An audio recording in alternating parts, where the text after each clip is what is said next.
7:36 de la mañana de hoy, viernes 5 de agosto de este año 2022. Y cuénteme una cosa, ¿cómo maneja usted el estrés? Es más, ¿cómo lo identifica? Yo creo que eso es lo más importante. Identificar cuando estamos sometidos a una fuerte carga de estrés y a partir de allí, pues, aprender a manejarlo, porque el estrés tiene muchas consecuencias en nuestra vida y en nuestro organismo. Para abordar este tema nos acompaña vía telefónica Abel Saraiva. Él es psicólogo, psicoanalista y es coordinador adjunto de SECODAP. Buen día, Abel, ¿cómo estás? Gracias por estar con nosotros. Buen día, Joana. Para mí siempre es un gusto poder compartir contigo y con tu audiencia, y sobre todo en relación a un tema tan importante y tan cercano como es el estrés. Es así. Lo más difícil a veces es identificar cuando estamos realmente sometidos a una situación de estrés.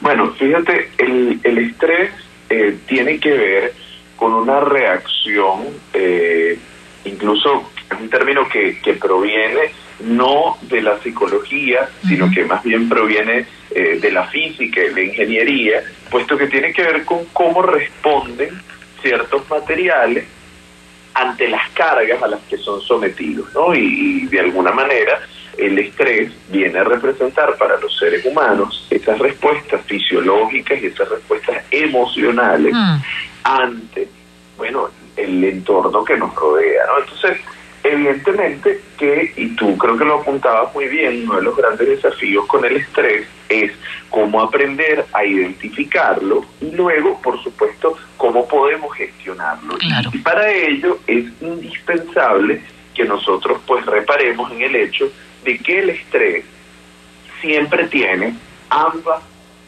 modalidades o ambos tipos de señales, es decir, tiene señales fisiológicas y tiene señales psicológicas. No sé por dónde quieres que comencemos. Por las psicológicas. Fantástico. Cuando uno está estresado, van a empezar a suceder varias cosas. La primera de ellas, empezamos a sentirnos más irritables, ¿ok? Vamos a darnos cuenta que nuestra paciencia, nuestra tolerancia ante situaciones cotidianas comienza a acortarse. Podemos comenzar a notarnos más distraídos de lo habitual. Y digo de lo habitual porque a lo mejor alguno de nosotros que está en este momento conectado con la conversación dice, bueno, pero yo siempre he sido distraído. Chévere. Pero cuando uno está estresado, ese nivel de distracción puede aumentar al punto que llegues a tener la sensación de que estás tan preocupado por algo, estás tan inquieto con relación a una situación que no te puedes concentrar de hecho en lo absoluto. Comienzan a aparecer cambios, por ejemplo, en nuestra forma de comer. Podemos empezar a comer compulsivamente como una manera de tratar de aliviar esta sensación desagradable, o podemos incluso estar tan tomados por una situación que nos olvidamos por completo de comer. Llega la noche y decimos, wow, no he comido en todo el día, o no he ido al baño en todo el día. Este tipo de cosas pueden pasar. Llega la noche y tenemos también estos pensamientos catastróficos recurrentes, y puede también que se vea afectada nuestra calidad del sueño.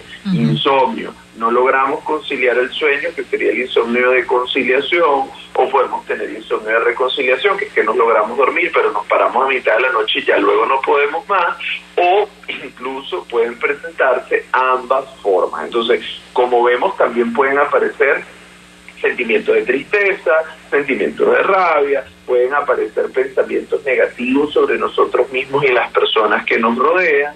Y bueno, si a medida que les voy contando este panorama, estoy seguro que ustedes se van a ir imaginando como cuando uno ve el cielo y las nubes se van cargando hasta que se ve sumamente oscuro. Bueno, así puede ser nuestro estado emocional cuando los niveles de estrés aumentan de manera significativa. ¿Cuál es la diferencia entre el estrés y la ansiedad? Ok, el estrés tiene que ver con esa respuesta al entorno, tiene que ver con esa respuesta ante presiones externas, mientras que la ansiedad puede ser ese estado emocional asociado tanto a presiones externas como a presiones internas, ¿ok?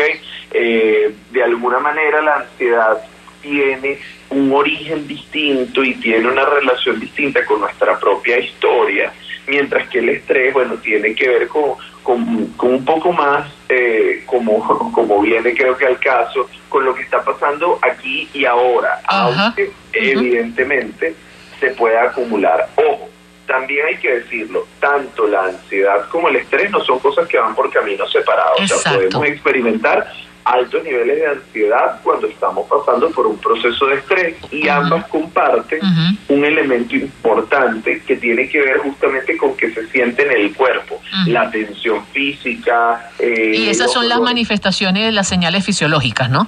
Correcto, la tensión muscular, aparece por ejemplo en la noche todo este tema del bruxismo, que empezamos a rozar los dientes dormidos y no nos damos cuenta, contractura, dolores varios. Bueno, empiezan a darse todas estas señales porque fíjense qué es lo que está pasando en el trasfondo de todo esto y es importantísimo que lo entendamos. Nuestro cuerpo se encuentra preparándose para responder a una amenaza. Cuando hay alguna situación que nuestro cerebro detecta como estresante, quiere decir que nuestro cerebro detecta que allí hay una amenaza. Cuando se enciende la alerta de amenaza, entonces nuestro cuerpo empieza a preparar todo el arsenal que tiene para enfrentarse a ella. Y una de las primeras cosas que hace es activar la segregación de una hormona que es el cortisol. El cortisol, la hormona del estrés, es bastante útil para responder a amenazas en periodos cortos de tiempo, pero ¿qué sucede? Que cuando se prolonga su exposición en el tiempo, comienza a ser neurotóxica. ¿Qué quiere decir esto? Que en las primeras de cambio aumenta la presión sanguínea, cambia la disposición de nuestro cuerpo priorizando procesos esenciales, sobre todo, por ejemplo, el flujo de sangre a nuestras extremidades, dilata nuestras pupilas, amplía nuestros canales para poder respirar, tensa nuestro organismo, va generando todo este estado que nos anticipa, para responder a un peligro. Pero ¿qué pasa? Que si nos quedamos en ese estado por mucho tiempo, ya deja de ser una cosa funcional, sino que nuestro cerebro se empieza a fatigar y comienzan a pasar cosas como esta. Mira, cuando uno está estresado, no sé si tú te has dado cuenta, hay gente a la que se le cae el cabello. Sí, como no me he dado cuenta, lo he padecido. Ah, bueno. Pero fíjate, la razón por la que esto sucede es sumamente interesante. Nuestro cerebro dice, estamos ante una situación de emergencia. Él no está muy claro del todo de esta situación, pero sí se da cuenta que hay un peligro. Entonces, ¿qué dice? Bueno, mira, tenemos unos recursos limitados, vamos a administrar estos recursos lo mejor que podamos. Entonces, ¿qué hace con nuestros recursos del cuerpo? Dice, vamos a priorizar solo lo esencial. Y resulta que el cabello no es esencial para sobrevivir. El cabello no es esencial para sobrevivir, entonces nuestro cerebro, cuando estamos en un proceso de estrés crónico, detiene todos los procesos de regeneración asociados al cabello, los detiene en seco, de la misma manera que detiene procesos de regeneración de la piel. Por eso es que... Y las uñas. También, porque tampoco son indispensables para la vida. Entonces, ¿qué va a pasar? Fíjate que, no sé si ustedes están familiarizados, pero si no les invito a que lo busquen fotografías de presidentes antes de comenzar su mandato y luego es impresionante. Qué buen ejercicio. O los maridos que se van quedando Bueno, estas cosas pasan. Ahora, ¿sabes qué sucede, Giovanni? Es bueno que lo veamos, aunque que pensemos un poco cómo es nuestro cerebro, porque resulta que nuestro cerebro, aunque nos gustaría pensar que somos unos seres muy evolucionados, y ciertamente si nos comparábamos, qué sé yo, con un mono capuchino lo somos, la verdad es que nuestro cerebro viene siendo más o menos el mismo desde la época de las cavernas.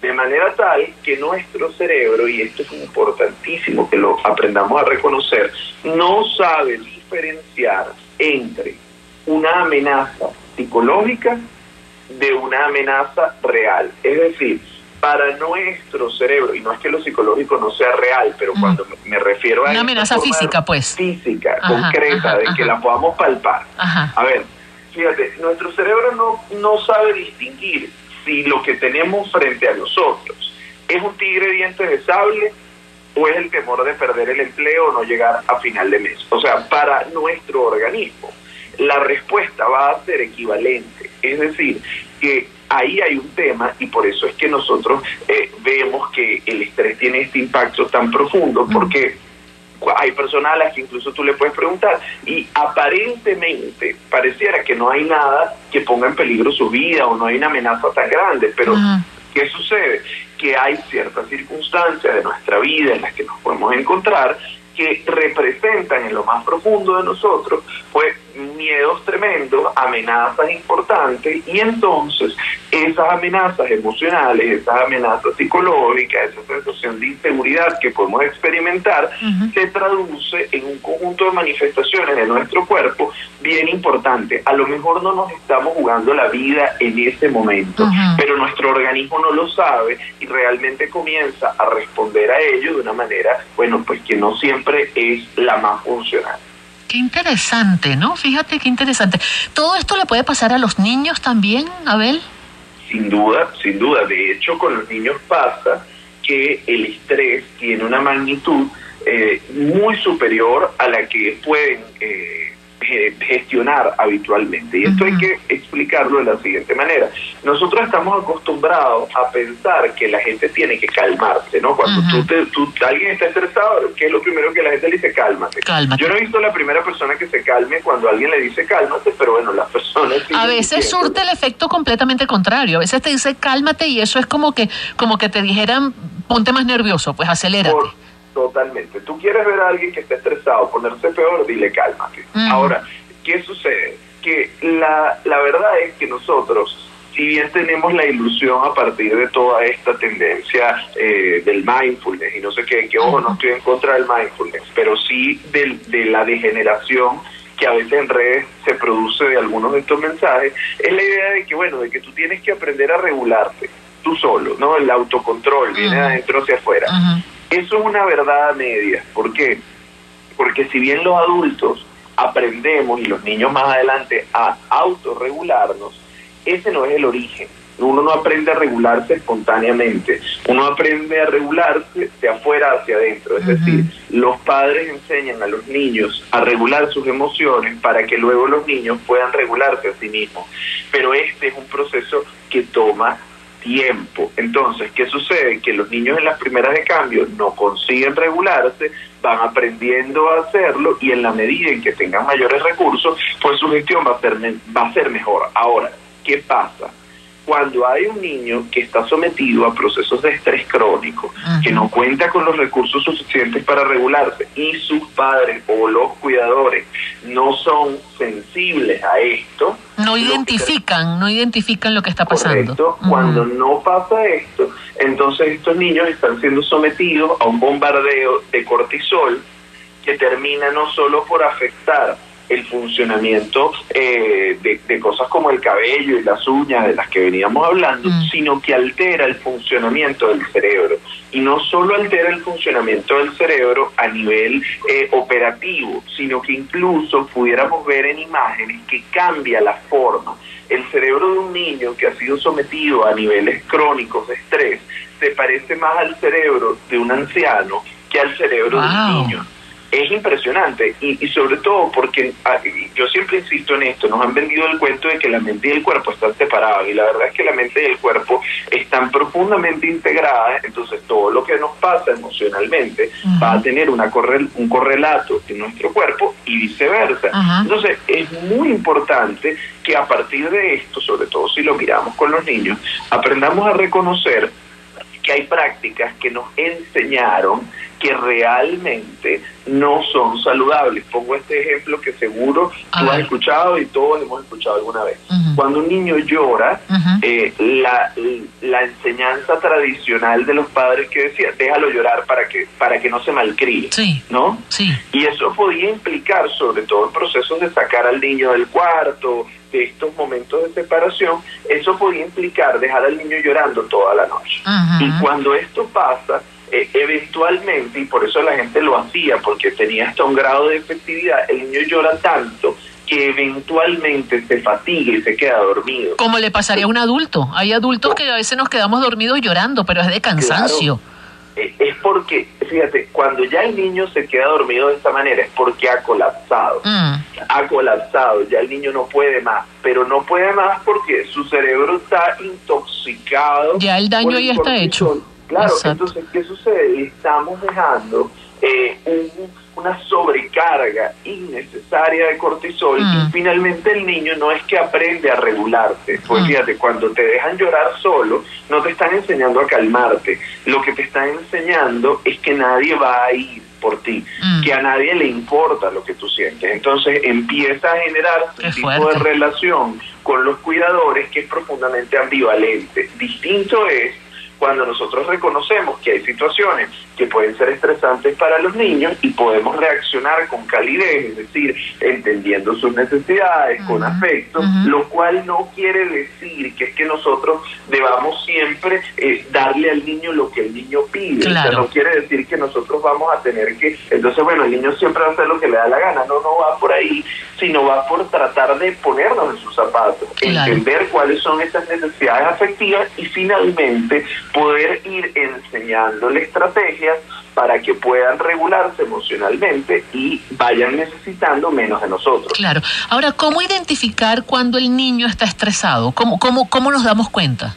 Les pasa tal cual como a los adultos.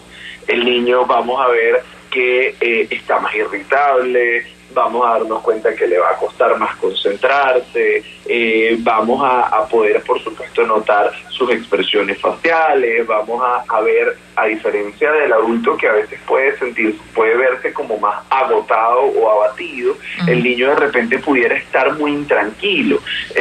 Por otro lado, hay creo que señales muy claras de que un niño puede estar estresado, que no nos demos cuenta. Por ejemplo, la dificultad marcada para poder dormir. Porque uno está acostumbrado a pensar el insomnio en el adulto, pero ¿qué hay de estos niños que están viviendo situaciones de estrés y luego los papás los regañan, los castigan y hasta les pegan porque el niño no se duerme, y resulta que el niño no se duerme porque tiene unos niveles de estrés importantes? Claro. Wow, qué interesante, ¿no? Porque yo insisto, lo más difícil es identificar el estrés en uno como adulto y más difícil es todavía identificarlo en otra persona. A veces nosotros mismos somos muy ligeros a la hora de juzgar a los demás y decimos, fulanito es demasiado agresivo, o fulanito, ¿qué le pasa? Está quedado, está dormido, y a veces utilizamos otra expresión, pues, para ese tipo de situaciones. Y resulta que no nos detenemos a pensar que es que a lo mejor fulanito está sometido en ese momento a una gran situación de estrés que no está sabiendo manejar, ¿no? Claro, y además déjenme decirles algo, el tema del estrés, o cuando uno está en este tipo de situaciones, uno está menos reflexivo. Entonces, cuando tú agarras a alguien sometido a altos niveles de estrés y pretendes decirle algo y que esa persona lo analice, lo considere, lo tome en cuenta, realmente no es tan sencillo. Claro. Incluso no es tan sencillo bioquímicamente. Ahora, hay una máxima, Giovanna, y todo. El estrés de la vida no tiende a desaparecer o a ser menor. De hecho, si nosotros comparamos quizá y hacemos el ejercicio de recordar nuestra niñez, lo que nos estresaba de niños, gradualmente fue incrementando su severidad hasta lo que nos estresa hoy de adultos. Yo hago el ejercicio ese y digo, bueno, lo que a mí me estresaba, qué sé yo, en la universidad, hoy lo cambiaría 10 veces por los niveles de estrés que yo manejo. Pero eso tiene incluso que ver con la segunda ley de la termodinámica. El universo tiende a la entropía, tiende al caos, eso no va a cambiar.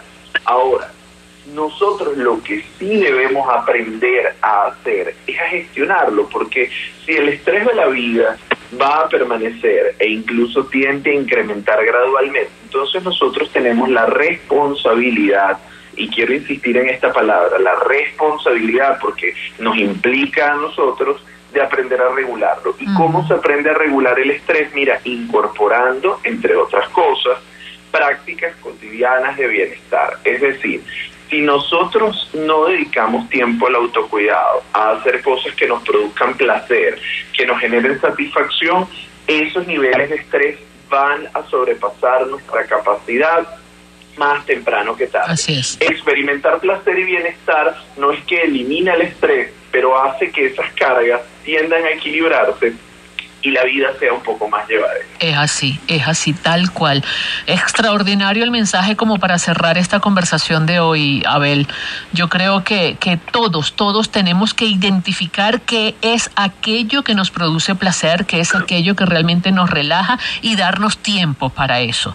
Y no necesariamente lo que sirve para mitigar el estrés y generar placer a una persona sirve absolutamente para otra, ¿no? Y a veces pasa mucho que eso trae conflictos inclusive en relaciones de pareja, porque de pronto a uno de los miembros de la pareja le relaja o le ayuda a manejar el estrés y ir a jugar bolas criollas, pero resulta que a la mujer no. La mujer eso más bien la estresa porque no le gusta el campo de bolas criollas, no le gusta la manera como se interrelaciona la gente en un campo de bolas criollas. Entonces no puedes pretender que ella te acompañe y exigirle además que de esa manera ella se desestrese, porque no va a funcionar así. O sea, yo creo que hay que mantener la libertad y darle la autonomía a cada persona para que cada persona identifique cómo maneja su propio estrés, ¿no? Sin duda, gestionar el estrés es un ejercicio profundamente individual. Así es. Que además no siempre cuesta plata, ojo, pero no se trata de irse un día de spa, maravilloso si lo puedes hacer, claro, sino de cosas que pueden ser absolutamente cotidianas, pero hechas con conciencia. Yo quiero dar un último mensaje. Un día tiene 1440 minutos.